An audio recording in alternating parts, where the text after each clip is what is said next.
অষ্টাদশ শিক্ষক নিবন্ধন পরীক্ষার ভাইবা নিয়ে বিতর্ক হচ্ছে। প্রিলিমিনারি ও লিখিত পরীক্ষায় উত্তীর্ণ বহু প্রার্থী ভাইবায় বাদ পড়েছেন। যদিও ভাইবার নম্বর মূল ফলাফলে যুক্ত হয় না, ভাইবায় কেবল কাগজপত্র যাচাই হওয়ার কথা থাকলেও বাস্তবে ব্যাপক বৈষম্যের অভিযোগ উঠেছে। কাউকে শুধু নাম ঠিকানা জিজ্ঞেস করা হয়েছে, আবার কাউকে কঠিন প্রশ্ন করে ফেল করানো হয়েছে। পরীক্ষকদের মতাদর্শ না মিললেই ফেল করানো হয়েছে বলে আমার পর্যবেক্ষণ। এ ধরনের মূল্যায়ন কি ন্যায্য? শিক্ষক নিবন্ধন পরীক্ষায় নীতি ও পদ্ধতি কেমন হওয়া উচিত বলে আপনি মনে করেন? দেখুন, এ ধরনের পরীক্ষায় অনেক বড় একটা আমানতদারিতার বিষয় চলে আসে।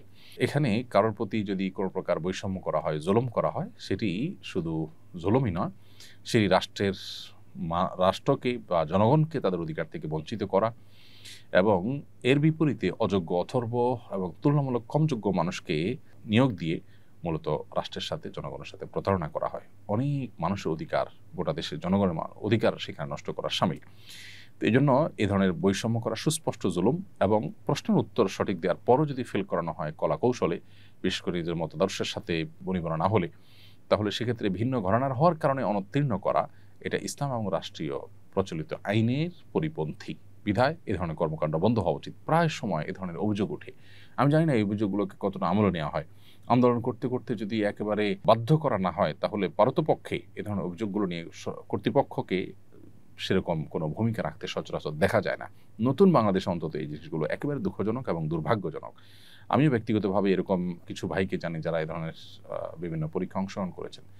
এতটা যোগ্য, এতটা মেধাবী, তাদের পরীক্ষার ফলাফল এতটা ভালো এবং মানুষ হিসেবে তারা এতটা ভালো যে তারা এই ধরনের পদে যাচ্ছেন। এটাই একটা সারপ্রাইজিং বিষয় যে এরকম পদের জন্য তারা আবেদন করেছেন, অথচ তাদেরকে পর্যন্ত বাদ দেওয়া হয়েছে। এরকম ঘটনা আমিও জানি। খুবই দুর্ভাগ্যজনক এই বিষয়গুলো। অতএব বৈষম্যের কারণে যাদেরকে চাকরি থেকে বঞ্চিত করা হবে, এটা তাদেরকে বঞ্চিত করার মাধ্যমে শুধু তাদেরকে বঞ্চিত করা হয় না, যে প্রতিষ্ঠানের জন্য নিয়োগ দেওয়া হয়েছে সেই প্রতিষ্ঠানের শিক্ষার্থীদেরকে বঞ্চিত করা হয় অযোগ্যদেরকে নির্বাচন করার মধ্য দিয়ে। অতএব এই বিষয়গুলোকে দেখা উচিত খতিয়ে ভালো করে। আমি একজন প্রবাসী, স্ত্রী, সন্তান নিয়ে বিদেশে আছি।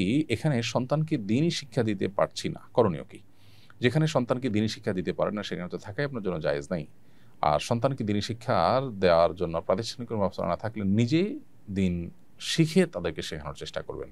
এটা হতে পারে আপনার জন্য সর্বশেষ বিকল্প। কিন্তু কোনোভাবে যদি দ্বীনি শিক্ষা দেওয়ার কোনো উপায় না থাকে, আপনি দিতে না পারেন, তাহলে সেক্ষেত্রে সন্তানকে দিন বিমুখ করে গড়ে তোলা আপনার জন্য নাজায়েজ কাজ, এবং এরকম পরিবেশে থাকাই আপনার জন্য নাজায়েজ যেখানে আপনি কোনোভাবেই সন্তানকে দিনমুখী করতে পারছেন না, বরং দিন বিমুখ হতে বাধ্য করছেন।